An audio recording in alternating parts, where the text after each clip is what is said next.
NDFBৰ প্ৰাক্তন সদস্যসকলৰ সংস্থাপন বড়ো চুক্তিৰ এটা খুব ইম্পৰ্টেণ্ট ক্লজ আছিলে।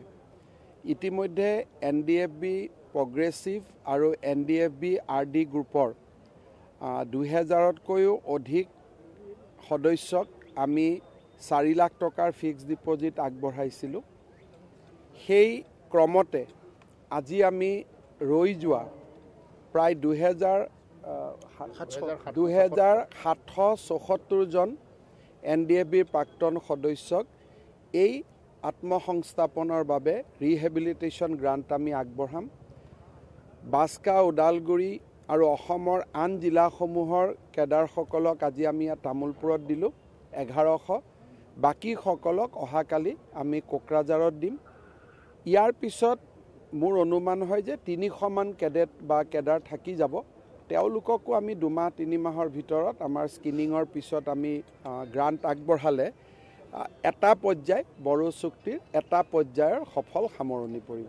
ঠিক সেইধৰণে আমি যোৱা 6 মাহত দায়িত্ব লোৱাৰ পিছত অসমৰ কৃষি অৰ্থনীতিৰ ওপৰত আমি অলপ সূক্ষ্মভাৱে দৃষ্টি নিক্ষেপ কৰিছোঁ।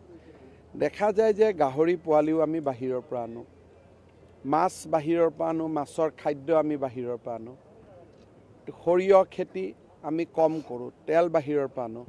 ক'ব গ'লে চাহক বাদ দিলে অসম সকলো ক্ষেত্ৰতে এটা পৰনিৰ্ভৰশীল অৱস্থাত আমি আছোঁ।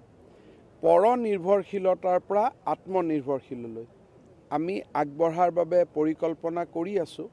আৰু মই NDFBৰ সদস্যসকলক অনুৰোধ কৰিছোঁ যে তেওঁলোকৰ যিহেতু শক্তি আৰু সাহসৰ কোনো অভাৱ নাই, তেওঁলোকেও যাতে এই স্বাৱলম্বনৰ পথত আগবাঢ়ি। আমাৰ যেতিয়া বেটেলিয়নৰ নিযুক্তি হয় তেতিয়া আমি কিছুমান আমাৰ ক্ৰাইটেৰিয়া থাকে।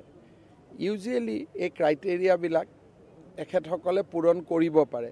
গতিকে আমাৰ গৃহ বিভাগ আৰু BTR তেখেতসকলে ইতিমধ্যে ট্ৰেইনিং আদিৰ ব্যৱস্থা কৰিছে আৰু ক্ৰাইটেৰিয়াবিলাকৰ ভিত্তিত আমি নিশ্চয় আৰক্ষী যিহেতু এইবাৰ 16,000 নিযুক্তি হ'ব 10 মেৰ আগতে, ডেফিনেটলি বহুতে তাত সুযোগ পাব। 274টা গোচৰ আমি প্ৰত্যাহাৰ কৰিছোঁ আউট অফ 423। তাত ক্লাছিফিকেশ্যন আছে। কিছুমান গোচৰ হিনিয়াছ কেটেগৰীত পৰে, আমি প্ৰত্যাহাৰ কৰাত আমাৰ আইনগত অসুবিধা আছে। বাকী মেক্সিমাম গোচৰ আমি প্ৰত্যাহাৰ কৰিব পাৰিম। আজি ইয়াত নকওঁ আৰু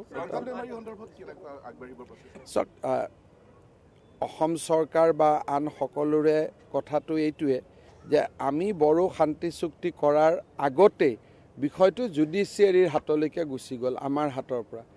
গতিকে এতিয়া সিদ্ধান্তটো ন্যায়পালিকাৰ মাজেদিয়ে হ'ব লাগিব। এইটো মই ইয়াৰ পৰাই কমেণ্ট দিব খোজা নাই, কাৰণ ঘটনাবোৰ নাজানাকৈ কিবা এটা কোৱাটো উচিত নহয়। কিন্তু গৃহমন্ত্ৰী অমিত শ্বাহ ডাঙৰীয়াই ইতিমধ্যে টুইট যোগে তেওঁৰ গভীৰ শোক প্ৰকাশ কৰিছে। আমি অসমবাসী ৰাইজেও গভীৰ শোক প্ৰকাশ কৰিছোঁ আৰু নিহত পৰিয়ালসকলৰ ওচৰত আৰু এই সন্ধিক্ষণৰ সময়ত নগা ৰাইজৰ লগত আমি থিয় হৈ থাকিম।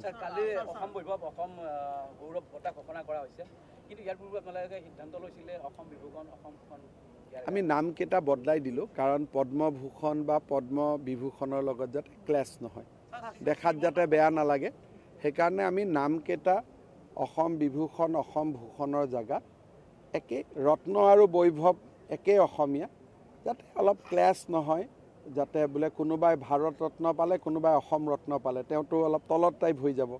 সেইকাৰণে আমি বস্তুটো বদলাই পেলাই ঠিক কৰিলোঁ যে আমি অসম বৈভৱ, অসম সৌৰভ, অসম গৌৰৱ এই নামেৰে অসামৰিক সন্মানখিনি দিম। চাওক, এজনটো জেলত সোমাই আছে, হয় নহয়? চেয়াৰমেনটো জেলত সোমাই আছে। এনেকুৱা কথা কৈ থাকিলে আমিনুলো জেলত যাব। আৰু এইটো কথা ঠিক যে মোৰ চৰকাৰ চলি থকাৰ সময়ত আমাৰ সভ্যতা সংস্কৃতিৰ পৰিপন্থী এটা কথাও ক'লে সহ্য কৰা নহ'ব।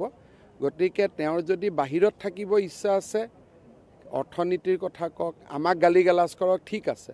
কিন্তু ইয়াৰ মাজত কামাখ্যা, শংকৰদেৱ, ভগৱান বুদ্ধ, মহাবীৰ জৈন এইবিলাকক টানি অনাটো উচিত নহয় আৰু মই নিজেও নিবিচাৰোঁ যে হজৰত মহম্মদকো কোনোবা ইয়াত টানি আনক কাৰণ তেওঁলোক আমাৰ কেটেগৰীৰ কথা নহয় আমাতকৈ এটা বেলেগ কেটেগৰীৰ তেখেতসকল আৰু তেখেতসকলৰ কথা ইয়াত এজন পলিটিচিয়ানে হকে বিহকে আলোচনা কৰিব নালাগে ঔৰংজেবৰ বাবাও অসমত আহিব পৰা নাছিল ঔৰংজেবটো বাদ দিয়ক 26 জানুৱাৰীত পতাকা উঠাম সেইটো থাকিব শ্ৰীমন্ত শংকৰদেৱ সাংস্কৃতিক এৱাৰ্ড শ্ৰীমন্ত শংকৰদেৱ এৱাৰ্ড বা অসমত আন যিমান এৱাৰ্ড আছে গোপীনাথ বৰদলৈ এৱাৰ্ড সব থাকিবই তাত কোনো কথা নাই সেইকেইটা হ'ল সাহিত্য সংস্কৃতিৰ এৱাৰ্ড এইটো এৱাৰ্ডৰ কেটেগৰী এটা বেলেগ এৱাৰ্ড এতিয়া জেলত কিয় পঠাব লাগে সববিলাক শান্তিত থাকক ইলেকশ্যনৰ সময়ত কথাটো বেলেগ আছিল না তেতিয়া কথাটো আছিল মানুহে বন্দুক লৈ জংগলত আছিল এতিয়া কোনো বন্দুক লৈ জংগলত নাই চবেই ভাল কৰি থাকক চলি থাকক